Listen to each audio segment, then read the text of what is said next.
Hey everyone, how you guys doing? Welcome to Apple Weekly. Lost count.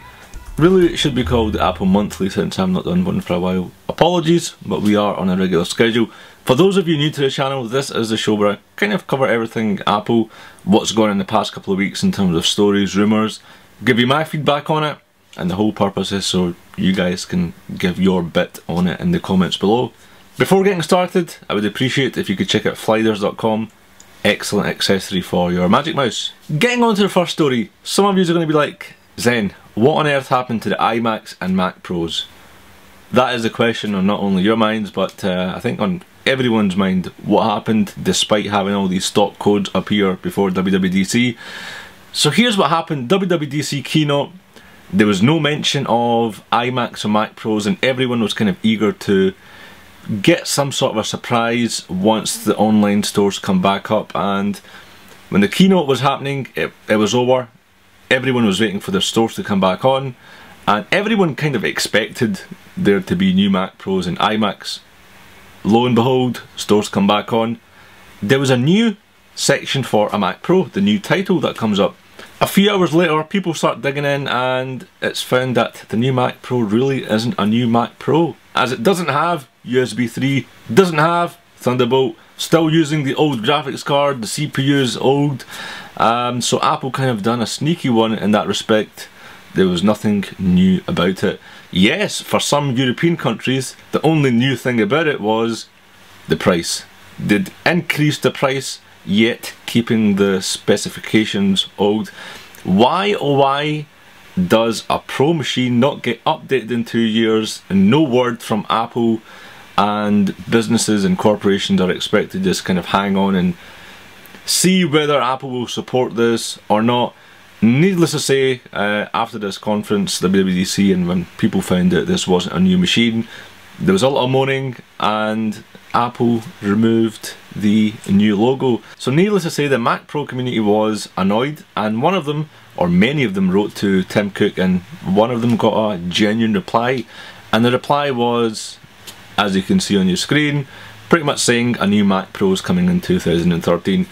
Way to go, Tim. Just let us business community hanging around. We just want to buy a couple of grand worth of machines, but thanks for the official response, and we'll just wait another year. Yeah, why not? To be honest, I think that is the wrong approach, and I've said this in the past, where the Pro market is a totally different thing and they need to be informed, and Apple really do need to make the exception in keeping them up to date whether or not the Mac Pro is going to be supported in the future, or whether people can just start jumping boats and, you know, everyone's happy, rather than saying it's going to come next year.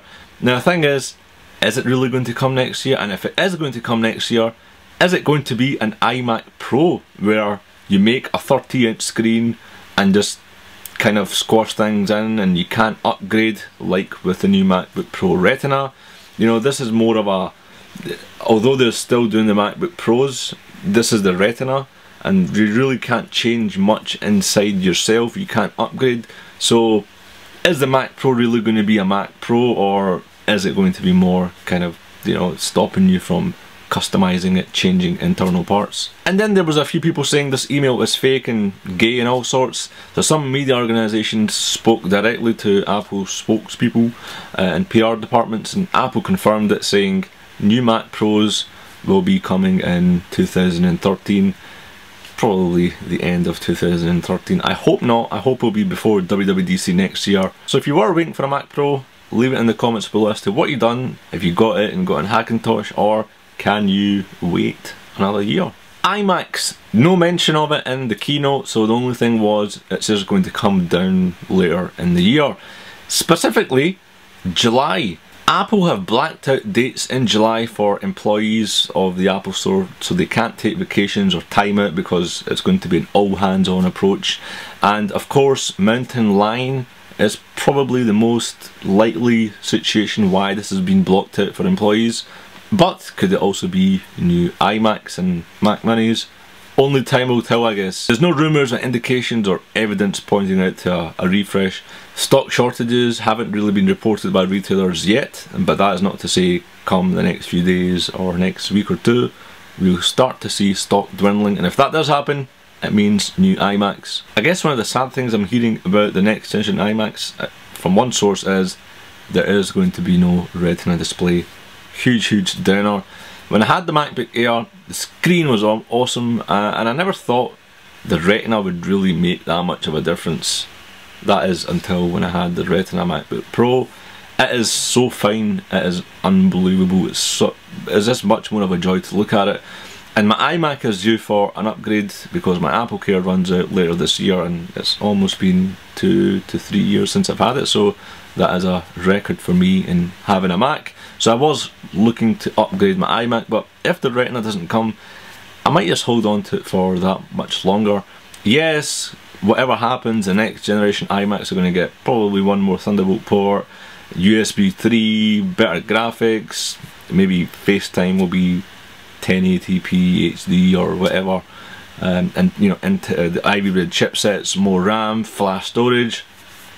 But the Retina in itself, for me, I didn't think it'd be that much of an issue until I got it. The Retina is the deal breaker here, and if it's not on it, I probably won't upgrade, but come near the time I'll change my mind. So that is a huge downside if this source is indeed correct. Do let me know in the comments below what one feature you're looking forward to the most come the next generation iMacs. And last but not least, staying on the topic of Macs, it's probably a really good time to make best buddies with an Apple Store employee, because they've just been given a new incentive whereby if an Apple Store employee purchases a Mac, they get $500 off kind of instantly, and this is on top of the 25% employee discount they get.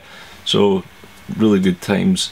Of course, the Mac Mini is excluded from this deal, and not surprisingly, the new Retina MacBook Pros are also not part of this deal because of the stock shortages. I think once the stock comes back up or is healthy, right now this 3 to 4 weeks wait on a Retina MacBook Pro, so the last thing you really want is employees just filling up the system with their own orders. But Retina will be supported later down the year, I suspect. And also the iPad, the employees are going to get $250 off that as well, and again on top of their 25% employee discount. So I'd recommend each single one of you out there to go and hang about the Genius Bar and try to make some new mates. That is it for this week, guys. I hope you liked it. If you can leave a comments or abuse, I know there's going to be a few reviews in the comments below. And remember, this has been broadcasted on iTunes as well, so I know when you travel to work you are really bored, you have nothing else to do, so I think time will be spent well if you watch me instead, or perhaps not. Thanks so much, guys. I'll see you in the next video. Cheers! Hey Gary, here's the documents you asked for. Are those flighters?